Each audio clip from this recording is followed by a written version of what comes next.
Hello. So I am intending to do a slightly different sort of video in that it's intended that these videos will fit into any kind of short time slot that you've got. I know that when I was a new mom and when my kids were little, finding time to art would have been really difficult.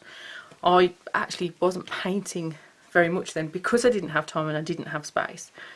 I did a lot of scrapbooking that I could pick up and put down or prepare things for, and so the intention for these videos is that if you want to incorporate mindful watercolours into your day or every few days or your week and you've got a limited amount of time, this is a great place to go to. They're also a great way to build skill and technique, to get to know what we're doing, and they are fun. The three core principles of mindfulness that I use in my approach are to be present, to focus on being present with what we're doing, to approach it with curiosity and a sense of fun, being interested in what we're doing and curious about what we're doing, and not really focused on an end product, and to be discerning.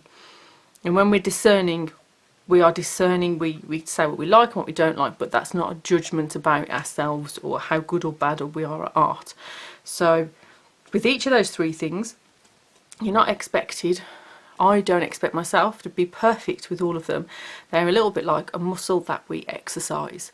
And so when we find ourselves moving away from being present, or moving away from being discerning, or moving away from being curious and interested and kind of really focused on, oh, but it's got to look just right, then we just take a breath. We gently remind ourselves of our intention and bring ourselves back to that. But we do it in a way that is gentle and non-judgmental. That's really important, because what we're doing is building a kind of mindfulness muscle.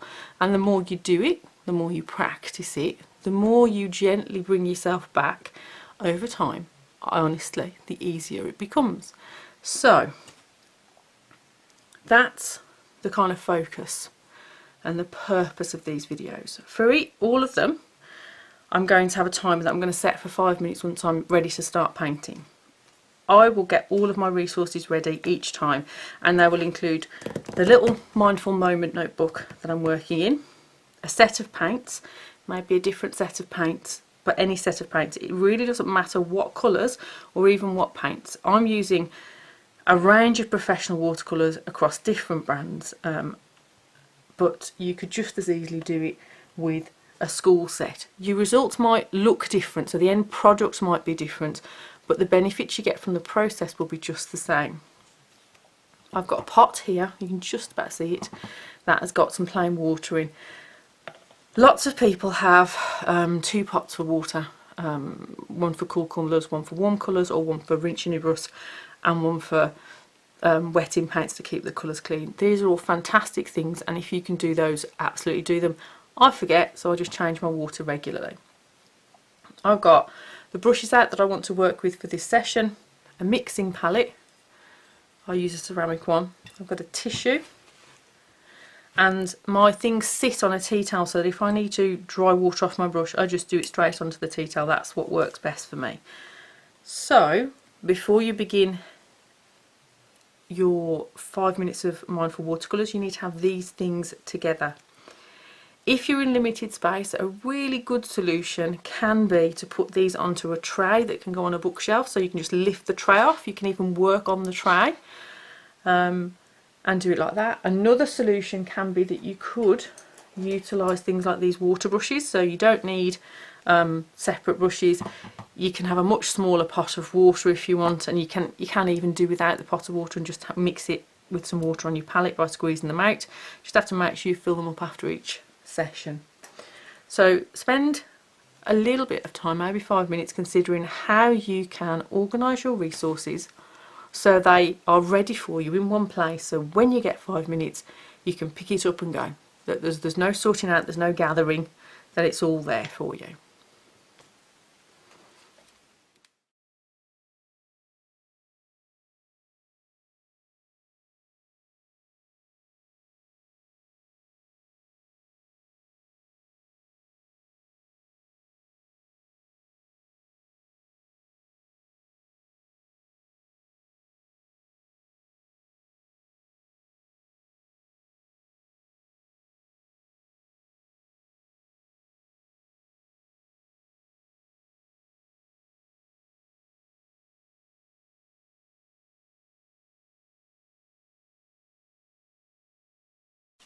Hello, so we've got our general resources set up, and I am going to be working with my round brushes today. I've got a 0, a 2, a 4 and a 6. I anticipate I'll probably work with the 4 and the 2, but I've grabbed them all out and I've got an old brush to pick up some colour. And what I'm going to do is I'm going to graduate from one colour to another. So my lemon yellow has got a little bit green in my thing, so in order to clean it off I'm going to start with this lemon yellow, and I've got quite a watery pool of it. Now I've got a clip here, and to start with I'm going to want to put that clip there. You may see me move it when I get to there. And what we're going to be doing is wetting my number 4. I'm going to load up with one colour, and we're going to create a curvy line just like that, and I'm actually going to paint carefully up to the edge.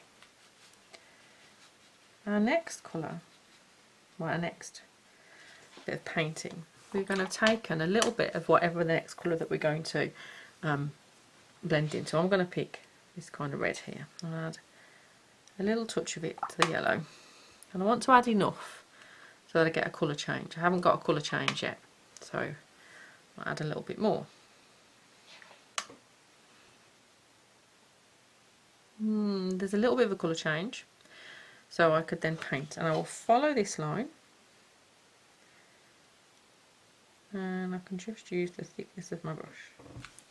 Then I will add a little bit more, get more of a colour change, and I'll paint the next line, and I'll just keep repeating that process until I've got to the red colour, and then I will choose a colour that I'm going to mix with the red and move from the red to that colour, and I'll do that until my 5 minutes is up. The choice of colour really doesn't matter. What you want is gradual steps from one to the other. So I'll start my timer and we can enjoy some mindful watercolour time together.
So that one finished just a little bit under 5 minutes, and look at the really interesting things we've got here.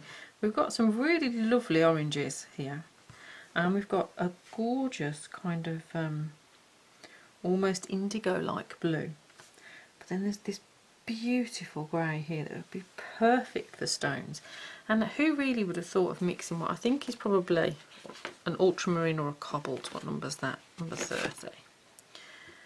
I know it's phthalo blue red shade, and this red which looks very much like a pyrrole red.